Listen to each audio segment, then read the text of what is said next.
પછી એને આમ મજા આવી. પછી તો 5-6 દિવસ સુધી વારે એલા બેન હવે મનમાં ક્યાંય વ્યથા નથી થતી. હવે એ કે આમ મનમાં એવું થઈ ગયું કે આપણે અન્યાશ્રય નથી કરતા. ને મને મનમાં આમ બહુ એવું થતું હતું. મેં તો વ્રજમાં મેં કીધું જો ઘણા બહારનું ન ખાતા હોય પણ વ્રજમાં આવીને લે પ્રભુનું ઘર છે. આ રજ, આ યમુનાજી, આ ગિરિરાજ બાબા એ સારસ્વત કલ્પના છે. આ 3 ત્યારના આજે પણ વિદ્યમાન છે. આ વૃક્ષો, આ વેલીઓ, આ પશુ પક્ષીઓ ત્યારના જ વંશજો છે બધા. એટલે એ મોર વાલા લાગે. ગાડીમાં જતા હોય ને કળા કરતા હોય ને એ ઉભા રહે 1 મિનિટ. આપણે મોસ્ટલી શ્રીકુંડ જઈએ, સવારે જઈએ કે સાંજે જઈએ, તમે જોજો મોર કળા કરતા મળે. અને હજારો મોર ક્યાં મળે? સુનેરાની કદમખંડીમાં. તમે સવારે 6 વાગે પહોંચી જાઓ, 7 વાગ્યા સુધી હજારો મોર ટેકરી ઉપર ને નીચે ને નાચતા હોય ને ગાતા હોય ને ટેવું કરતા હોય ને કળા કરતા હોય. આપણે જઈએ તોય આપણને જોઈને ઉડી ન જાય. આ ઘર અમારું છે, તમે મહેમાન છો.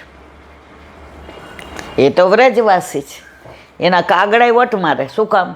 કૂતરાય. અમે વ્રજના છીએ.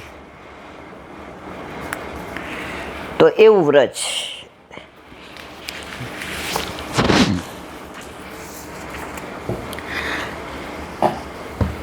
કાલે આપણે નંદગામનું અનુસંધાન ચાલુ કર્યું. હવે આગળ શ્રી નંદરાયજીના મંદિરની બહાર શ્રી રાધે શ્યામજીનું મંદિર છે, જેને આપણે 2 વપુ 1 પ્રાણ કહીએ છીએ, જેમાં રાધાજી છે અને કૃષ્ણ છે. તેમાં એક જ સ્વરૂપમાં અડધા ભાગમાં ઠાકોરજી અને અડધા ભાગમાં સ્વામીજી બિરાજે. 1 વપુ 2 પ્રાણ આવ્યું. આ સ્વરૂપ વજમાં અન્યત્ર નથી. આ એક જ સ્વરૂપ છે. આપણે પહેલી વાર ગયા ત્યારે ખબર તમને ઉતરીને હાલવા માંડ્યા હતા. ત્યારે તો પગે હારા દોડા દોડ. ત્યારે આપણા ગોરે કીધું કે કોઈ રસ્તામાં વૈષ્ણવ મળ્યું. હા, રબડીવાળાએ કીધું. છોકરાઓને આપણે કીધું કે હાલો કાંઈક. ત્યારે 2ના લગ્ન નહોતા થયા, નાના હતા. મમ્મી હવે હાલ ને ઘરે ભૂખ લાગી છે, રબડી જોઈ. મેં કીધું રબડી ખાવી? મને કે હા. એટલે પછી એ 2 ખાતા હતા, આપણે ચાખીએ. આપણે કાંઈ મૂકતા નહોતા, બધું ખાતા હતા. ત્યારે રબડીવાળાએ કહ્યું, એ વાત તમારી સાચી. એ કે આ મંદિર દર્શન કર્યા 1 વપુ 2 પ્રાણ. મેં કીધું ના. એ કે જાઓ ત્યાં શંકર ભગવાને જય શ્રી કૃષ્ણ કરી આવો. હું પ્યોર વૈષ્ણવ છું.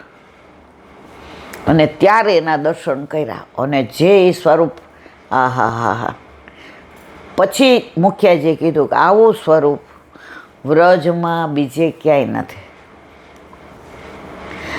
એવું જ ભાંડીર વનમાં ભાંડીર બિહારીનું છે, જ્યાં ઠાકોરજી બ્રહ્માજીએ વિવાહ કરાવ્યા. તો ઠાકોરજી રાધાજીની માંગમાં સિંદૂર ભરે છે. આજની તારીખમાં સિંદૂર ભરતા દર્શન થાય, હસ્ત છે. અને આપણે બધા ભરીએ, પાછા અમે ભરીએ કે ભાઈ, અને એ તમે ભરી દો. એમાં આપણે ઓલા વૈષ્ણવની ઉતારી હતી, યાદ છે? ઓલા ભાઈ આપણી ભેગા હતા, તમારા ભાઈબંધ. મેં કીધું બોલાવો ભાભીને, ભરો સિંદૂર. એણે તો બૂમ પાડી. ઓલા તો આવ્યા. એ કે એટલે તું કોની ભાઈ ભરાય એવી? આ આખું માથું ભરેલું જ તારું. અને બધા ખડખડાટ હૈસા. તો ઓલા બેન તો બિચારા 80 વર્ષના ભગવાનના ઘરનું માણા, ભાઈએ ભગવાનના ઘરનું, 2 સીધા. એ કે તમે નહોતા તો હાથે ભર્યું. એ કે હાલ ફરી ભરાવ. ફરી ભર્યું. તો એ સ્વરૂપ વ્રજમાં નહીં, દુનિયામાં ક્યાંય એવું સ્વરૂપ ક્યાંય નથી. આવા ઘણાય સ્વરૂપ વ્રજમાં બિરાજે છે, જે અન્યત્ર તમને ક્યાંય દર્શન કરવા મળતા નથી. એવું જ જટારી ધામ, હસન વિહારી. આહા, એ તો કાંઈ રળિયામને જગ્યા છે. આટલા વર્ષથી જતા પહેલી વાર કર્યા દર્શન. કામ બંધીને અડધો કલાક થાય. એમાંય વળી ડ્રાઈવર આપણો સારો હતો, મહેશ. દીદી તમને એક એવી જગ્યાએ લઈ જાઓ કોઈ દી ને. મેં તો ના, અમે જઈ આવ્યા, મોડું થાય. મને કે મોડું થાય તો એ લઈ જાઓ. લઈ જા ભાઈ. અને જે દર્શન થયા છે, એ ગૌશાળા ને હસન વિહારી ને એ ગંધમાર્દન ને નરનારાયણ પર્વત ને વચ્ચે સરોવર ને એ રજ ને એ હિંચકા ને હા, હજી નજરે તરે. પણ ચા નહોતી પીધી એટલે મેં કીધું અહીં ચા છે. મને કે અહીં ચા ન મળે, અહીં આજુબાજુ ન મળે. પછી શું પાયું હતું એણે? ખારી લસ્સી હતી કે શું હતું? નહીં, આ કંઈક હતું. તો વ્રજ છે. તો આ મંદિર રાધેશ્યામ, દો વપુ એક પ્રાણ. આ સ્વરૂપ વ્રજમાં અન્યત્ર નથી. હવે કીર્તન આવે છે, એનો ભાવ સરસ છે, એટલે આવતીકાલે બોલો વલ્લભ મધુરાષ્ટક. ઓ વલ્લભ, આપણે વંદનમ મધુરમનું અનુસંધાન ચાલે છે. શ્રી નંદદાસજી છે લીલામાં ઇન્દુલેખાજી છે તે કહે છે, દેખ ન દેત વેરી ન પલકે. આ કીર્તન ઠાકોરજી સવારના ગોચારણ કરવા પધાર્યા હોય છે અને ગોપીઓ સવારની વિરહમાં જોડતી હોય છે અને સાંજે પ્રભુ પધારે છે. આમ નિરખે જ રાખે. હવે પલકો એવી વસ્તુ છે ને, એક સેકન્ડ માટે પડે, એક સેકન્ડ નહીં પણ એક સેકન્ડના 1000માં ભાગ જેટલી. એટલી વાર પ્રભુના દર્શન નથી થતા. તો ઠાકોરજીને, અરે બ્રહ્માજીને ગોપીઓ ગાળો દે છે. એ કે કમળના પોત ઠાકોરજીની નાભી કમળમાંથી પ્રગટ થયા હતા ને બ્રહ્માજી. એ કે કમળ પોત એટલે બ્રહ્મા. તને આવડું જ નહીં, કાંઈ બનાવતા જ ન આવડું. હા, તે પલકો શું કામ બનાવી?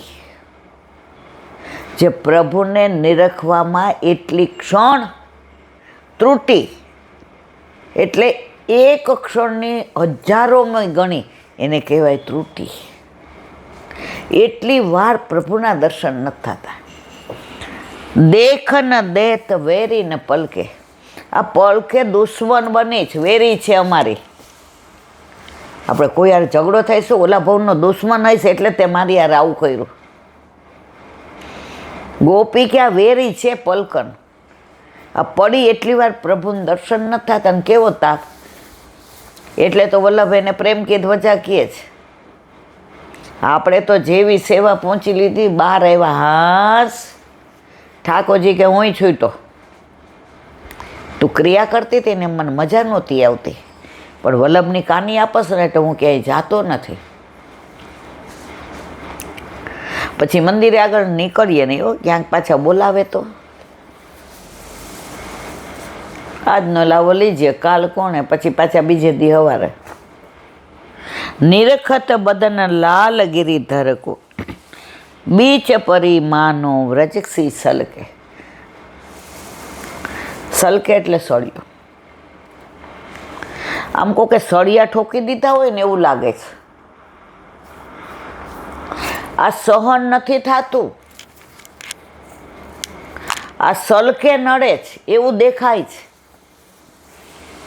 અને બીજા પદમાં પણ આજ્ઞા કરતા કહે, જર જાઓરી લાજ મેરે એસી કોન આવે કાજ, કમલ નયન નીકે દેખત ન દીને. આ કીર્તનો, આખા કીર્તનનો ભાવ તો આપણે કરીએ એટલે આનંદ થઈ જાય. જર જાઓરી લાજ, પેલા તો ઘૂંઘટ કાઢતા, શરમ રાખતા, લજ્જા રાખતા. હવે ઠાકોરજી પધારે, લાજ હોય, દર્શન થાય ને, એ કે જડી જાઓ, બળી જાઓ. કંઈ માં તો લાજય રાખવી નહીં ને શરમય રાખવી નહીં. જ્યાં મારા પ્રભુના દર્શનમાં અંતરાય આવતો હોય, આડી આવતી હોય, એવી લાજ જળી જાઓ, બળી જાઓ. જર જાઓ રી લાજ મેરે, એસી કોણ કાજ આવે. લાજ કોના માટે? પ્રભુ માટે. મારા પ્રભુમાં અંતરાય કરે એ લાજ બળી જાય, એમાં જ મને રસ છે. કમલ નયન નીકે દેખત નદીને. ઠાકોરજીમાં 10 કમળ છે. નેત્ર કમળ, મુખ કમળ, હસ્ત કમળ, નાભી કમળ, ચરણ કમળ, હાથમાં કમળ. તો અહીંયા શું કહે છે? કમલ નયન નીકે દેખત નદીને. આ હરખી રીતે દર્શન નથી થતા. આવી લાજને શું કરવું? આમ જોવા જાવ તો આમ પ્રભુ જાય, આમ લેખ કાઢી નાખી, જા દુનિયાને જે કરવું હોય કરે. નાચનો આંગણ મેં ફિર લાજ કૈસી, ઘૂંઘટ કૈસો. નાચવાવાળી ઘૂંઘટ પહેરીને કરે ના. આ પલકાંતર વીરનું નંદદાસી પંચમંજરીમાં માદક અને રોચન વર્ણન કરે છે. વિરહ 4 જાતના: પ્રત્યક્ષ વિરહ, પલકાંતર વિરહ, વનાંતર વિરહ અને દેશાંતર. એનું વિવરણ આવતીકાલે. બોલો વલ્લભા દયારામભાઈના ચંદ્રાવલા. 32મું ચંદ્રાવલું ચાલે છે.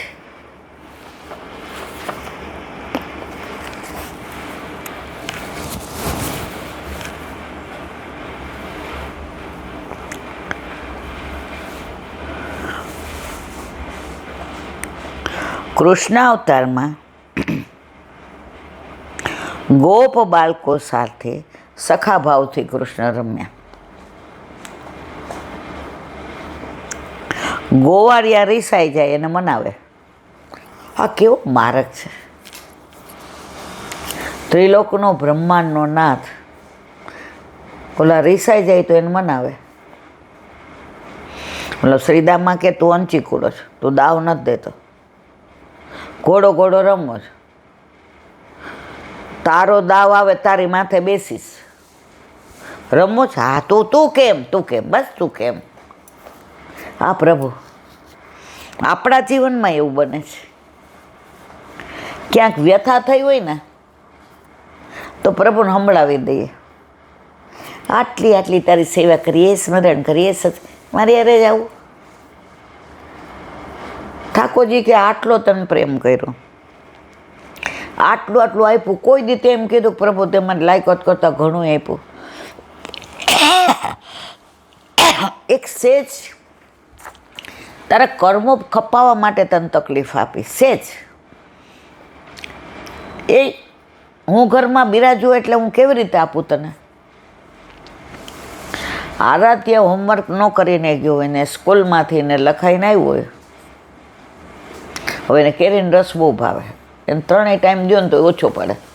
આવીને પેલું પૂછે રસ છે? ન હોય એટલે જુએ કે મમ્મી આગી પાછી, દાદા એ કેરી સુધા દો ને દાદા.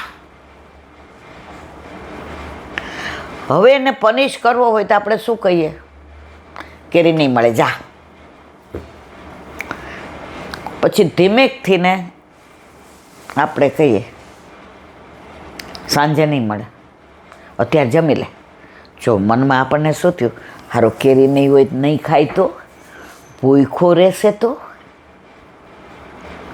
બપોરે તો દઈ દઈએ. પછી ટીટીમાંથી આવે, બા રોટલી છે, કેરી પડી છે. હવે મમ્મી ન હોય, ખાઈ લે, સાંજે નહીં દો. ઓલો ધરાઈને ખાઈ લે, સાંજે ખાવાની.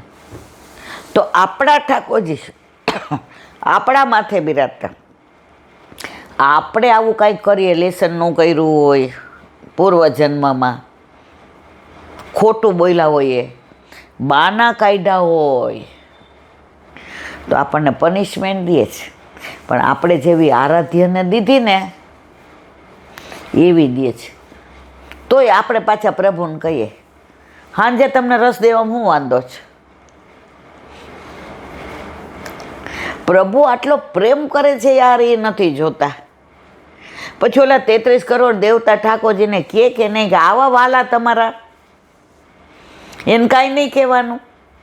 એટલે થોડું સાંજે ન દે રસ, પછી પણ 5 વાગે ધરીને ખવડાવી દીધો છે. હવે સાંજની પડી નથી.